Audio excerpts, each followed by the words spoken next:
Hello. I don't really have a plan of of how I want to say things, but I kind of just want to talk about life, right? And I want to talk about how so many different things in life kind of get in the way and kind of cloud us from sometimes the point of what any of this is for, you know? I know for my own self, I can go through basically bounce between certain things which can occupy my entire time, and then I can look back 6 months time and think, what was I actually doing?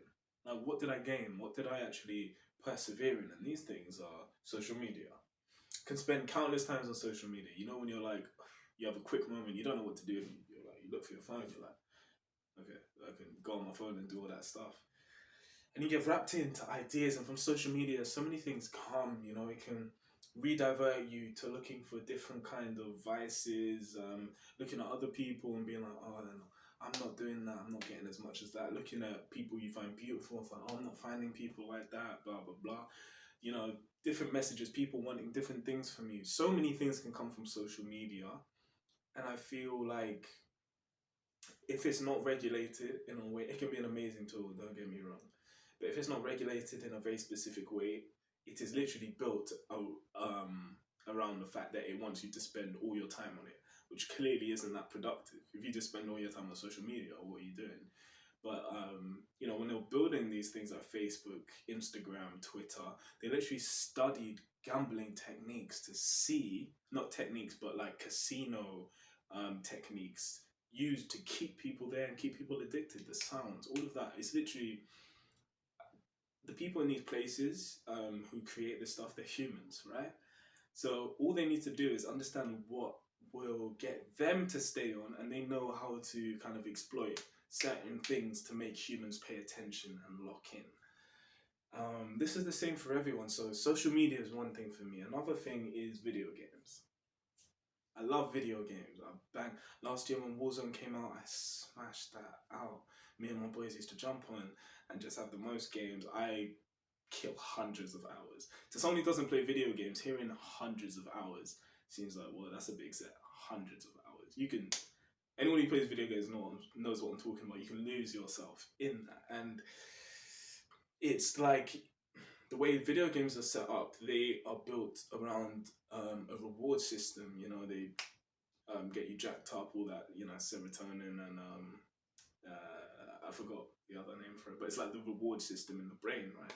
It gives you objectives, and dopamine is released when you complete these objectives, which is fun. Video games are amazing, but if you spend all your time doing that, you lull yourself into the false pretense that you're actually accomplishing things in real life, which you're not, but you're having fun.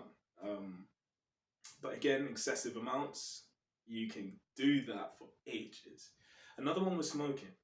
So when I used to smoke like every day, all the time, not all the time, but you know what I mean, like I was a smoker, and I would realize that I set up my day into like I would cut up my day with breaks to have a smoke. So all the things I'll do in a day would just be in between these points. So if I'm not on my phone, on Instagram, then I'm playing games. If I'm not playing games, then I'll go have a smoke. If I'm not doing that, then I just basically bounce between different things, watch TV.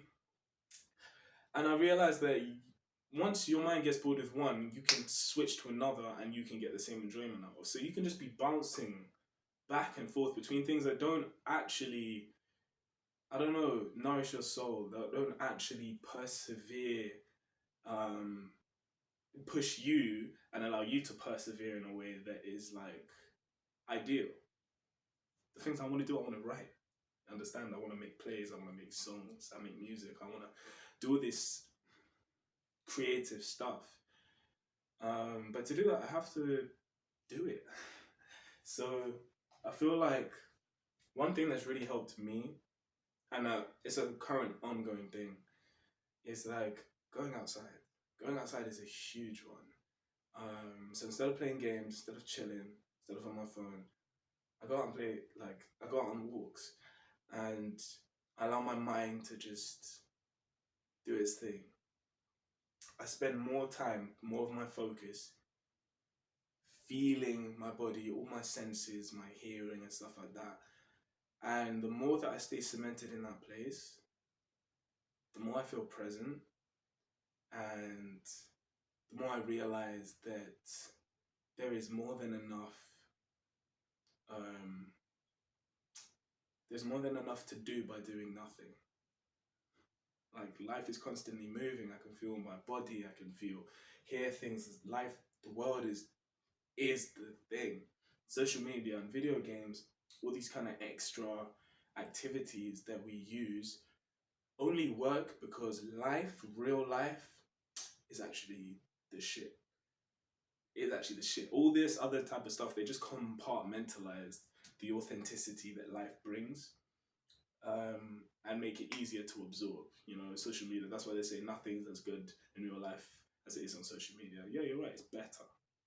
Because imagine equating like a picture to an actual, to your heart beating, to the actual, your breath, your life. All this stuff is real and present and now. So do spend more time in the real world. So away from screens, away from things which have screens and which create a false reality for you to live in. And read. Reading's really fun, man. It wakes you up. It engages you. It really does engage you. And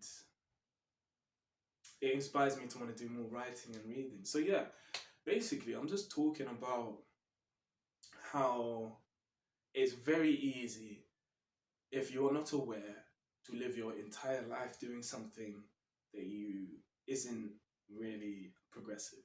To live your entire life. And no one is there. Like, we come out of school and we expect sometimes that there are like teachers or someone. Clearly, I'm not doing too wrong, because if I step over the red line, someone will stop me, right? So someone will tell me not to do that. No, life isn't like that.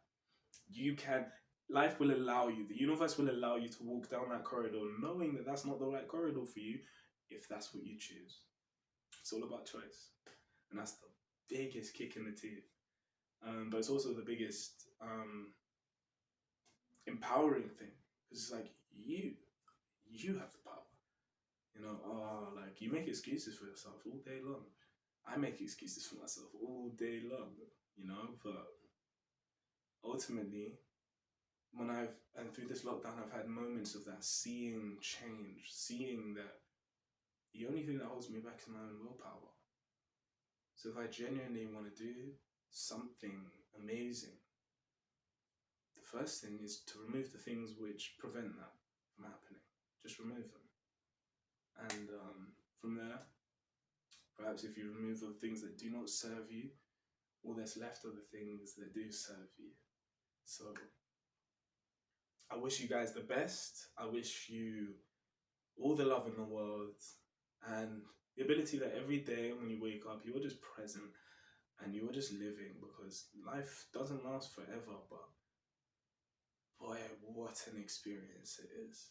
So I pray that the shortcomings, which everyone will have in life, do not overshadow the pure bliss and the pure magnitude